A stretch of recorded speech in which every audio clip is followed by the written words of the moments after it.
Hi everyone, myself Konda Krishnudu, Assistant Professor of Physics, Department of Science and Humanities, MLRM Institute of Technology, Hyderabad. In the previous class, we discussed about CO2 laser, which is a gas laser. So, in continuation to that, in this class or in this session, we are going to discuss about helium-neon laser. So, coming to overview of the presentation, today I am going to explain about block diagram of a laser system, particularly about helium-neon laser, its introduction, construction, working, applications, and finally conclusion.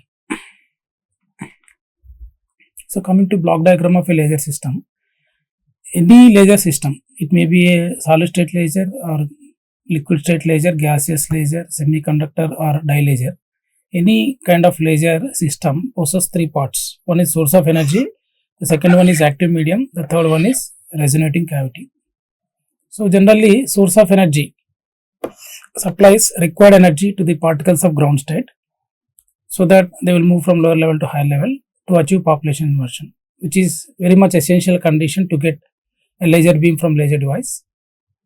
Second one is active medium or laser medium. So the medium in which all the transitions take place, the medium in which population inversion is achieved is called active medium, and the third one is resonating cavity. So as a result of stimulated emission during transitions, photons will release. So to get sufficient strength or to convert them into a laser beam, the third part, resonating cavity, plays a vital role.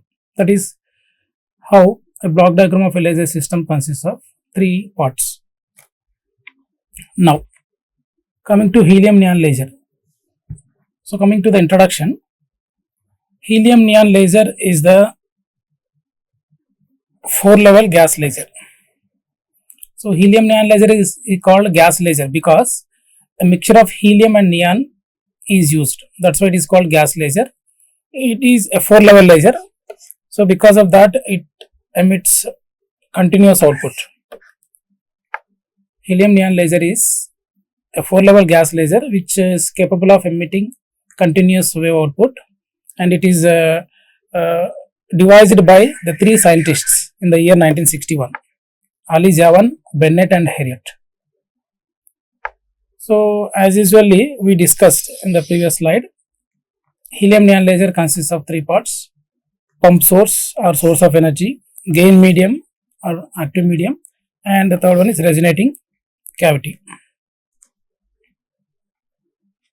So coming to the construction, the block diagram of helium-neon laser is shown here.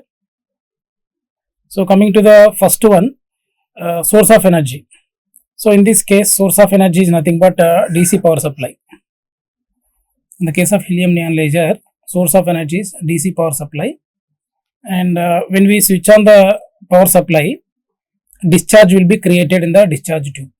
So helium-neon laser consists of a discharge tube whose length is very large when compared with its diameter, and this discharge tube is having two mirrors on either side of it. One is fully reflecting mirror. The other one is partially transparent mirror.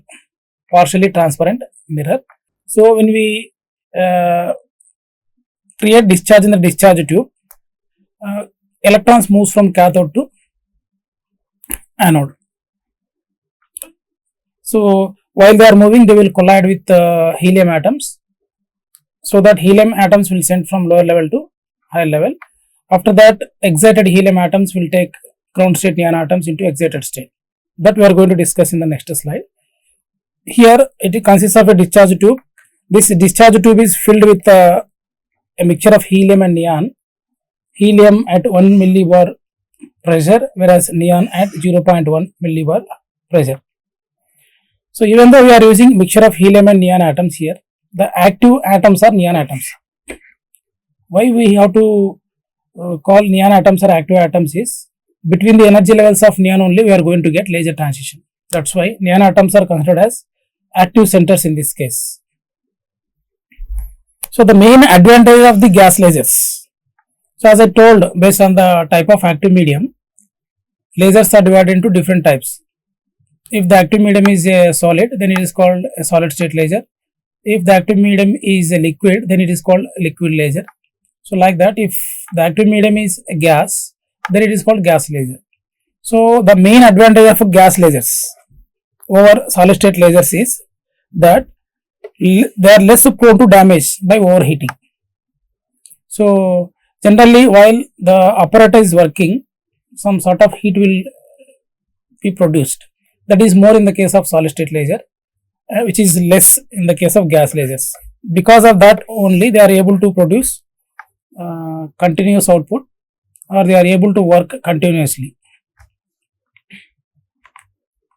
Now coming to the working of helium-neon laser. For that, we need to consider this energy level diagram. Energy level diagram of helium-neon laser is shown here. First of all, take helium, energy levels of helium. So this is ground state of helium atom, and these are the two excited states of helium atom. So initially, helium atoms will be in the ground state.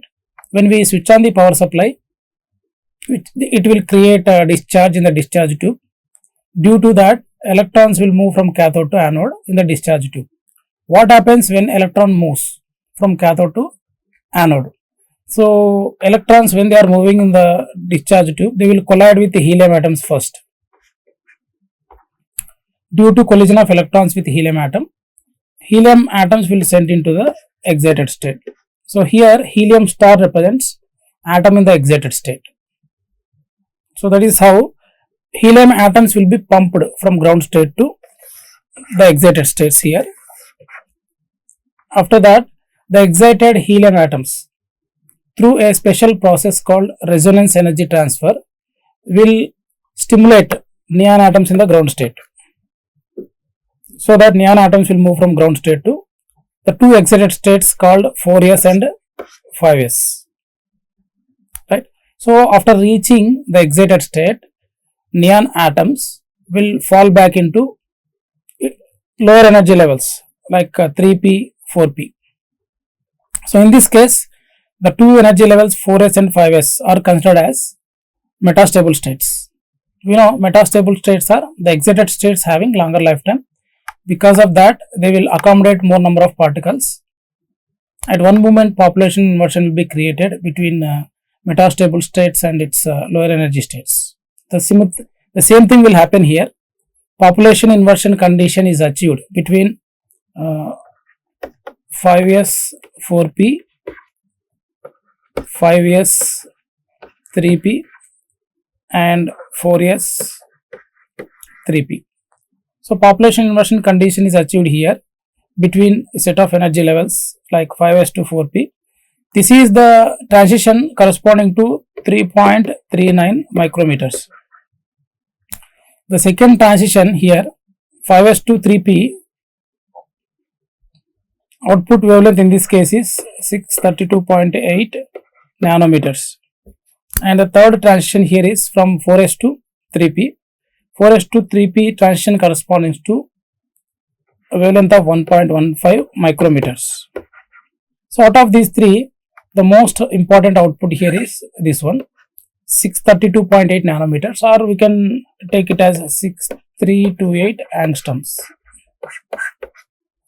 So 5s to 3p transition is most allowed transition in the case of helium-neon laser, and this wavelength 6328 angstroms, 6328 angstroms, radiation will come out from the partially transparent side of the helium-neon laser.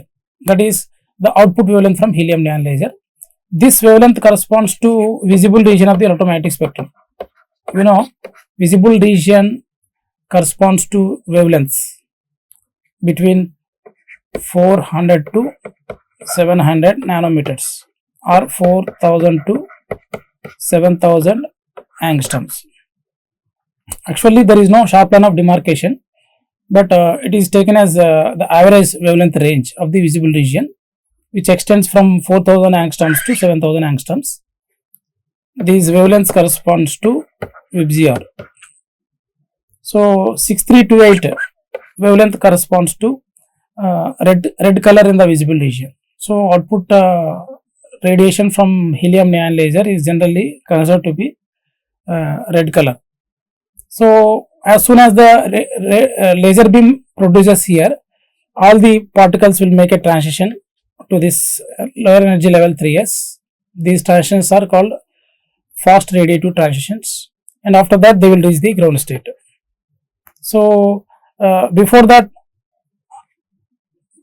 particles already which entered into 4s and 5s, again they will produce laser beam. So like that, in this case there is a possibility to get continuous wave output. That is, population inversion condition is maintained continuously here. That is why helium neon laser is capable of producing continuous output. Now, so this is the working what we discussed here. Discharge is triggered in the discharge tube by applying a voltage of 10 kilovolts. By taking that, electrons moves from cathode to anode. They will collide with helium atoms. So now we will get a doubt here. So combination of helium neon we are taking. Why? What we are saying that neon atoms are the active atoms. Between the energy levels of neon only we are getting laser transition. Then what is the use of helium atoms here? So generally helium atoms are lighter than neon atoms. So it is very easy to pump helium atoms when compared with neon atoms from lower level to higher level. So that is why helium atoms are taken here, and later they are used to pump neon atoms from ground state to excited state. That is the role of helium in the case of helium neon laser. Now coming to the applications, helium neon lasers have so many applications in the field of science and technology. First of all, if you take its application in the case of in the field of research and education. So generally they are used in laboratories. They are used in laboratories and education institutions for conducting experiments, and also they are used to demonstrate because of their stable output. So that is how helium neon lasers are used in research and education. And then alignment tasks. So helium neon lasers are preferred for precision alignment in the case of industries and research environments. Next, holography. So holography is nothing but three-dimensional imaging. So in the case of three-dimensional imaging, helium neon lasers plays a crucial role. They are crucial in holography due to their coherent and monochromatic characteristics. So the light which is coming out from helium neon laser possesses high degree of coherence as well as monochromaticity. That's why they are used in the field of holography or three-dimensional imaging. Next application comes under medical field. So helium neon lasers find applications in medical equipments. Particularly they are used in blood flow meters. They are used in blood flow meters, which are used to study the flow of blood in humans. So that is due to it's a stable and visible beam. The light which is coming from helium neon laser is visible. Just now we came to know that the output is 60 to 8 angstroms, which falls in the visible region. So that's why, because of that, they are used in blood flow meters. And finally, barcode scanners. So usually we will see some barcode scanners in shopping malls. So using that, those lasers are nothing but helium neon lasers. By scanning the barcode which is given on the product, one can come to know the details of the product. So that's all for the day.